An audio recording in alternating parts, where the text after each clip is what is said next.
Tanto en YouTube como en este canal se ha dicho mucho sobre la simbiosis entre literatura y cine.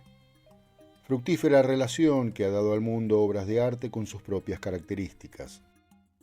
En esta ocasión repasamos una decena de novelas latinoamericanas convertidas en películas, que reflejan el contenido de las obras literarias y a la vez son joyas en sí mismas. Desde el genial Luis Buñuel, lejos de la censura que primero le impuso España y luego Estados Unidos, hasta el colombiano Andrés Báez, realizadores del subcontinente dieron vida a historias y personajes hasta ese momento solo impresos en papel. Él.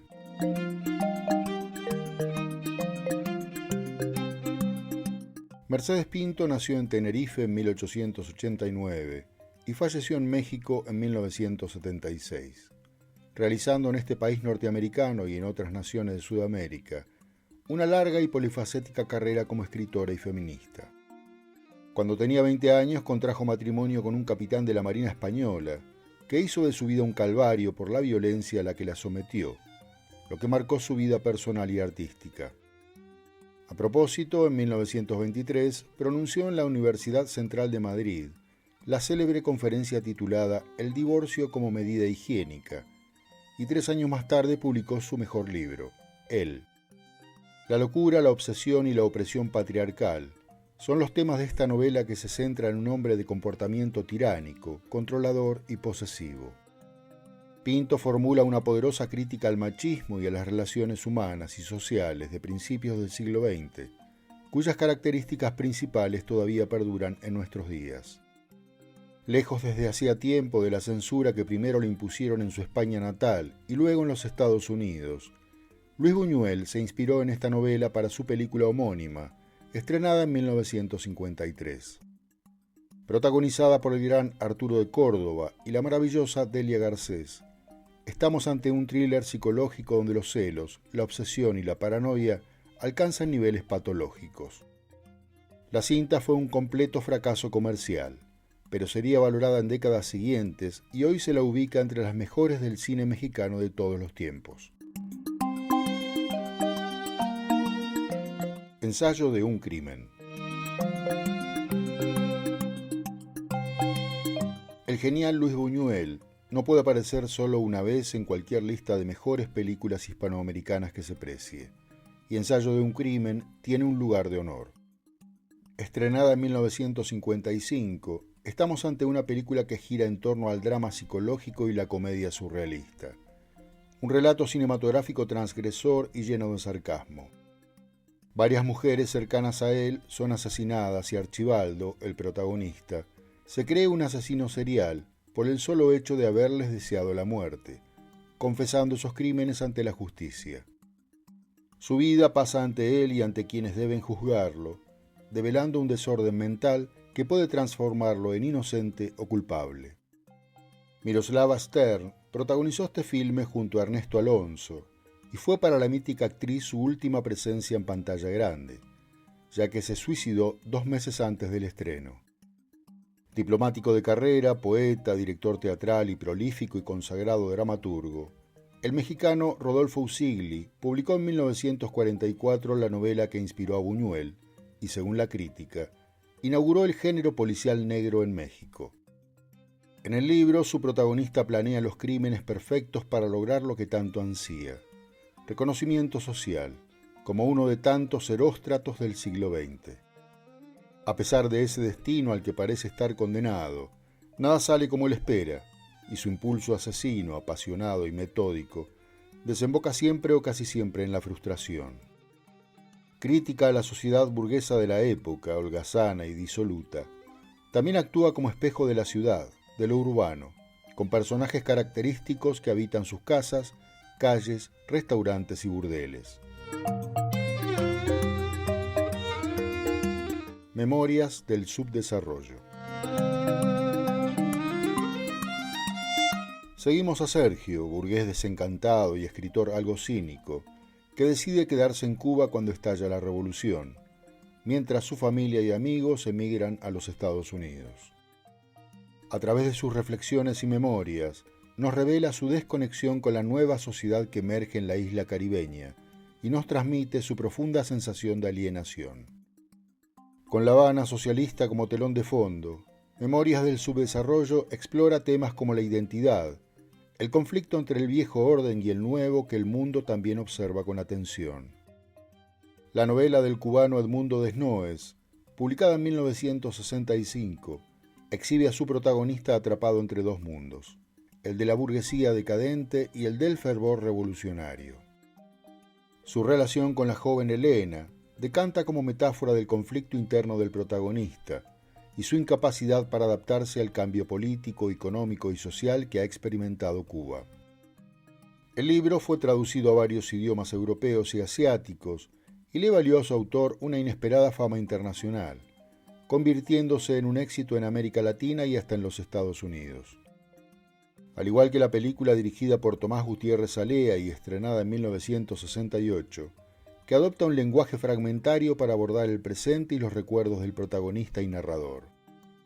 Galardonada en festivales internacionales, fue la primera cinta postrevolucionaria proyectada comercialmente en los Estados Unidos y también premiada por la Asociación de Críticos de Cine de este país. El lugar sin límites.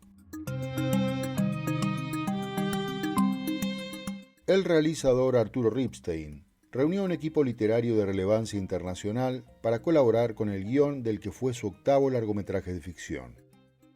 El mexicano José Emilio Pacheco, el argentino Manuel Puig y el chileno José Donoso, autor de la novela, escribieron junto al realizador el argumento de El lugar sin límites.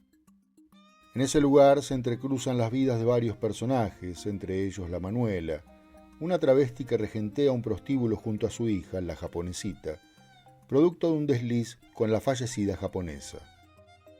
Don Alejo, anciano cacique del lugar, quiere comprar el prostíbulo para venderlo a un consorcio junto al resto del decadente pueblo llamado El Olivo. Pero la llegada de Pancho, joven camionero violento y machista y ahijado de Don Alejo, hace explotar las tensiones subyacentes, desencadenando conflictos vinculados al deseo, la represión, los prejuicios y el poder. La relación entre el recién llegado y la Manuela es particularmente compleja, mezclando tensión, atracción y rechazo en un contexto social marcado por la discriminación. La novela de Donoso se desarrolla en un ambiente melancólico y gris, con algunos giros sórdidos, pero la película da un tratamiento diferente a algunas de las escenas clave, para ofrecer un enfoque diferente a la trama. No obstante, ambas obras exploran temas comunes, como la sexualidad y la identidad, el desafío a las normas sociales, el deseo y la represión, las agudas desigualdades y las relaciones de poder en una pequeña comunidad sumida en la decadencia y el aislamiento. Pixote, la ley del más débil.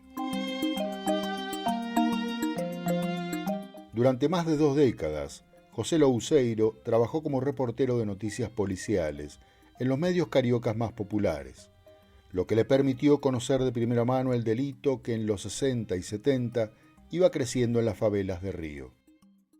Periodista, guionista, autor de telenovelas y escritor, entre sus obras destacan Araceli, mi amor, publicada en 1976, y La infancia de los muertos, que dio a conocer al año siguiente.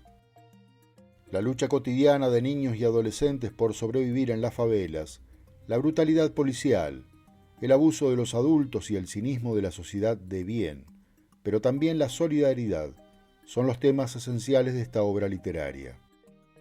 En ella se inspiró Héctor Babenco para crear una de las obras cinematográficas más importantes del Brasil y América Latina, Pixote, la ley del más débil, estrenada el 26 de septiembre de 1980. Tras el relativo éxito de la novela, el de la película fue superior e incluso arrollador a nivel global, recibiendo en los años siguientes varios premios en Europa y en los Estados Unidos, como un Globo de Oro. Louceiro escribió una novela-reportaje o de no ficción, y Babenco concibió el filme con un marcado tono documental, utilizando incluso actores no profesionales que vivían en el lugar de los hechos narrados. Fernando Ramos da Silva, que interpretó a Pixote, fue uno de ellos, Después del éxito quiso afianzar su carrera como actor, pero no pudo. Regresó a la vida de pobreza, volvió a delinquir y en 1987 fue asesinado por la policía militar de Sao Paulo. El beso de la mujer araña. Nuevamente Brasil y Héctor Babenco deben ser mencionados en esta lista que intenta poner en valor, o siquiera recordar, el mejor cine latinoamericano de la mano de obras literarias sobresalientes. En este caso, El beso de la mujer araña, novela de Manuel Puig, que el argentino ya había adaptado al teatro y estrenado en Valencia el 18 de abril de 1981, con los protagónicos de Pepe Martín como Molina y Juan Diego como Valentín. Luis Molina y Valentina Regui son compañeros de celda en una cárcel sudamericana. El primero, un homosexual sentenciado por corrupción de menores, y el segundo, detenido por su militancia de izquierda. Tras las brutales torturas a las que Valentín es sometido, Molina le narra películas antiguas para intentar evadir la realidad, lo que genera contrapuntos artísticos y políticos entre ambos. La confrontación entre estos personajes psicológicamente complejos deriva en una profunda transformación interior, mientras se abordan temas como la moral, el amor, la lealtad, el sacrificio y la redención. La adaptación, rodada en inglés íntegramente en Brasil, tuvo un reparto internacional, encabezado por William Hurt, Raúl Juliá y Sonia Braga, que repercutió en su trascendencia global. Incluso llegó a los Oscar como una de las favoritas a hacerse con la estatuilla a Mejor Película, Mejor Director y Mejor Guión Adaptado. Finalmente, solo William Hurt recibió el premio en el rubro Actor Protagónico, como previamente había obtenido en Cannes. Como agua para chocolate. Tita nace en un México convulsionado por la revolución, que justamente estalló en el norte del país, donde, en contraste, nuestra protagonista se ve condenada a soportar el peso de la tradición. Siendo la hija menor, debe cumplir inexorablemente con el mandato familiar, transferido de generación en generación, cuidar de su madre hasta que muera, impedida de conformar una familia propia. Sin embargo, entre receta y receta, desde adolescente Tita se rebela, al enamorarse de su vecino Pedro, para desatar un ovillo de pasiones encontradas que la enfrentan a su madre y al peso de la tradición. Entre símbolos de rebelión, encuentros y desencuentros, amores y desamores, se desarrolla esta historia calificada como romance trágico con chispazos de magia y mucha gastronomía mexicana. Al tiempo que explora temas más o menos universales como los amores prohibidos, la libertad contra la tradición y la conexión catártica entre la comida y las emociones humanas más profundas. Reflejo tardío del realismo mágico, Laura Esquivel obtuvo un enorme éxito con Como agua para chocolate, publicada en 1989 y reeditada hasta nuestros días. Alfonso Arau dirigió la adaptación cinematográfica estrenada en 1992, con la que ganó 10 premios Ariel, incluyendo Mejor Película, Mejor Dirección y Mejores Interpretaciones Principales. La novela también fue adaptada al ballet y al teatro, representándose en diversas ciudades del mundo, y HBO produjo en 2024 una serie de 6 episodios y una segunda temporada para completar el melodrama. El crimen del padre Amaro. Se trata de una excepción a la regla impuesta para este informe, pero libro y película nos gustan tanto que no pudimos evitar su inclusión. Hablamos de El crimen del padre Amaro. Novela escrita por el portugués José María Eza de Queiroz, suscitó toda una polémica al ser publicada en 1875, especialmente por la censura promovida por la Iglesia Católica. No es para menos, considerando el lugar y el período cuando se dio a conocer. No deja bien parada a la institución eclesiástica, ni refiere en los mejores términos a la religión. La historia se centra en el romance entre el inescrupuloso y lascivo padre Amaro, recién llegado a un pueblo de provincias portugués, y Amelia, hija de la anfitriona del sacerdote. Un embarazo viene a complicar las cosas, y ante el fracasado intento de casarla con un antiguo prometido, la joven es enviada a vivir con una hermana del cura, lejos del pueblo. La tragedia asoma en el horizonte. Amelia fallece después de dar a luz y Amaro, quien no pretende quedarse con el recién nacido, lo entrega a una nodriza de terrible reputación. Más tarde se arrepiente y busca recuperar a su hijo, pero es demasiado tarde. La moral y la fe son los ejes sobre los cuales gira esta historia que tuvo gran éxito apenas publicada y fue llevada al cine en 2 ocasiones, destacándose la primera, del mexicano Carlos Carrera, y hasta como miniserie. En todos los casos y a pesar del tiempo transcurrido desde la publicación del libro, la Iglesia Católica regresó sin éxito con su intento de boicot a esas adaptaciones audiovisuales. Ciudad de Dios. Ciudad de Dios, novela de Paulo Lins, publicada en 1997, es la historia del deterioro de las condiciones de vida en el barrio de nombre homónimo, ubicado en la zona oeste de Río de Janeiro. Un lugar postergado y pobre donde el novelista nació y creció, pudiendo observar en primera persona el progreso sin fin de la violencia a caballo del deterioro social de sus pobladores. Desde la delincuencia de la década de 1960 hasta la violencia generalizada y el dominio narco en la de 1990, recopila las biografías de 3 personajes para brindar un friso lírico, totalizador y cinematográfico de un barrio y de un tiempo.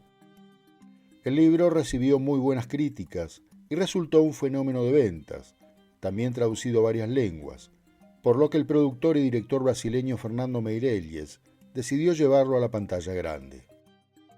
La película, estrenada en 2002, fue un éxito instantáneo y arrollador, siendo aclamada por la crítica de todo el mundo, que vio en el filme una brutal desmitificación del Brasil turístico, tropical y de reminiscencias románticas.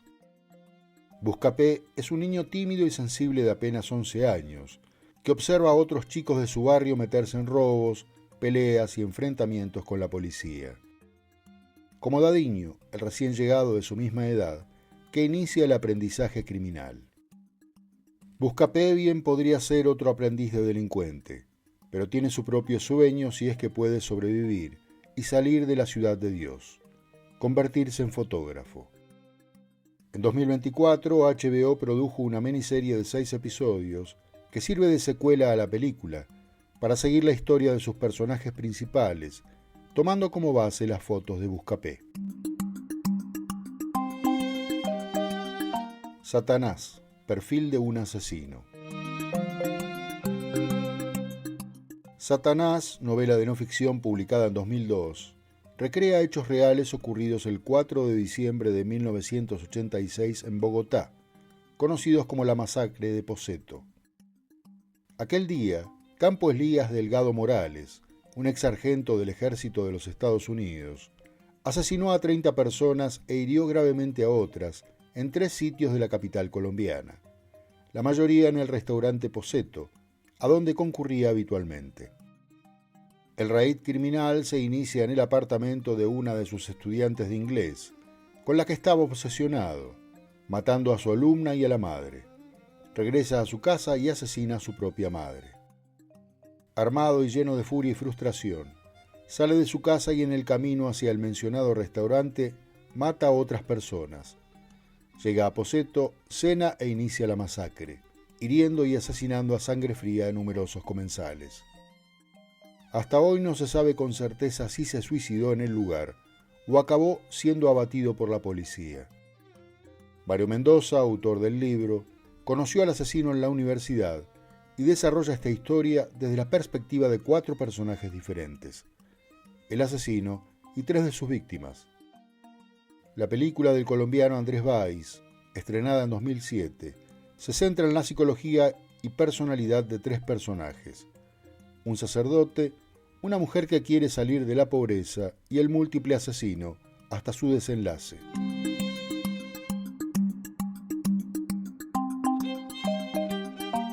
Varias advertencias sobre los criterios utilizados para repasar someramente los títulos en cuestión.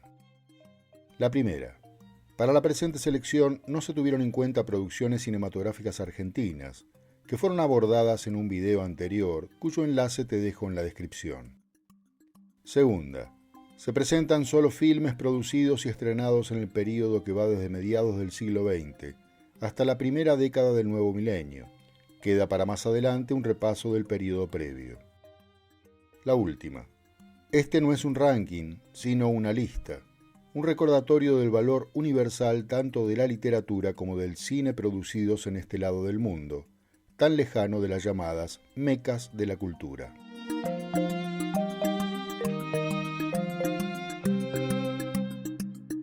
Espero hayas disfrutado de este informe y dejes tu comentario con los libros y filmes que te gustaría que reseñáramos. Por cierto, en la descripción te dejo enlaces a las películas completas de los títulos mencionados, en su mayoría para ver gratis en YouTube. No olvides compartir el video, darle me gusta, suscribirte al canal y activar la campanita de notificaciones. Y por favor, seguí mirando algunos de los informes que se recomiendan al final de este. Muchas gracias.